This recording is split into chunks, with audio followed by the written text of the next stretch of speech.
Wild కాదు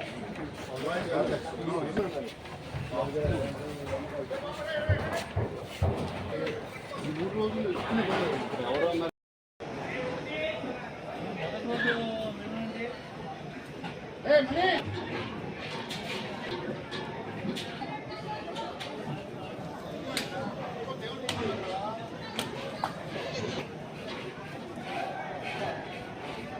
కాదు పెట్టినా పెట్టినా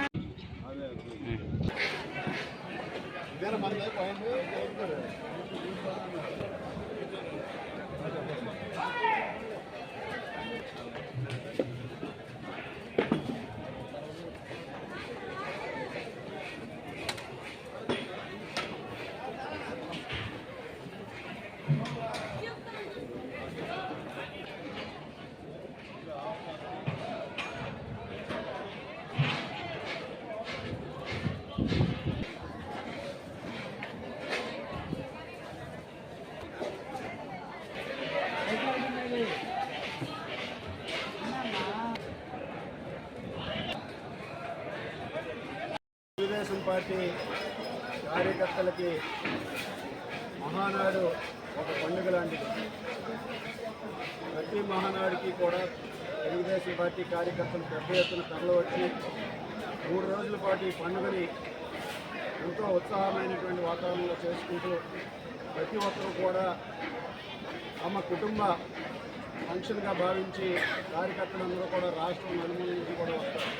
అదేవిధంగా ఈసారి కూడా మహానాడు అంతే ఘనంగా మొట్టమొదటిసారిగా కడప ప్రాంతంలో కడపలో నిర్వహించడానికి తెలుగుదేశం పార్టీ జాతీయ అధ్యక్షుడు నారా చంద్రబాబు నాయుడు గారు నిర్ణయించి ఈరోజు పార్టీ పెట్టిన తర్వాత మొట్టమొదటిసారిగా రాయలసీమలో కడపలో నిర్వహించుకోవడం ఒక ప్రత్యేకత ఈ మహానాడు.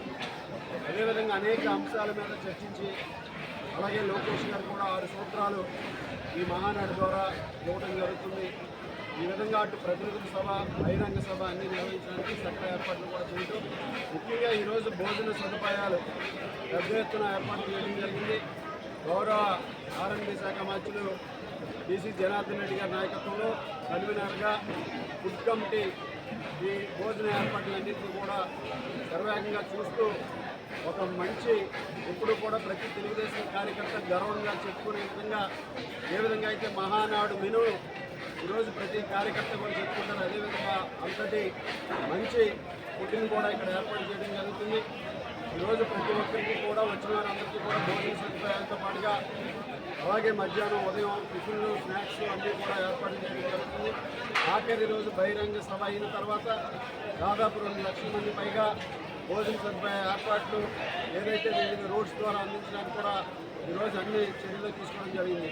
అలాగే ఈరోజు మరొక ప్రత్యేకత కూడా మన బెంగుళూరు శాసనసభ్యులు ప్రభాకర్ గారి ఆధ్వర్యంలో గోదావరి ఆవకాయ ప్రత్యేకత ఆయన ఆధ్వర్యంలో ఇక్కడికి వచ్చి ఇక్కడే అన్ని మ్యాంగోస్ అన్నీ కూడా ఏలూరు నుంచి తీసుకొచ్చి ప్రత్యేకంగా ఇక్కడ ఎంతమంది వచ్చినా సరే అంతమందికి కూడా ఆవకాయ పచ్చడి రుచిని కూడా చూపించే విధంగా వారు కూడా ఈరోజు ప్రత్యేకంగా ఒక కార్యక్రమాన్ని కూడా తీసుకోవడం, ఈ విధంగా ప్రతి ఒక్కరూ కూడా ఎంతో ఘనంగా నిర్వహించుకునే విధంగా గత 7 మహానాడులుగాను కూడా ఇక్కడ ఈ క్యాటరింగ్ ఏదైతే చేస్తున్నారో శివాజీ గారి ఆధ్వర్యంలో కూడా ఇక్కడ అన్ని ఏర్పాట్లు కూడా పూర్తి చేసుకోవడం జరిగిందని సందర్భంగా తెలియజేసుకుంటూ ఈరోజు కార్యకర్తలందరూ కూడా తరలి వచ్చి ఈ కార్యక్రమాన్ని విజయవంతం చేయాలని కోరుకుంటున్నాం.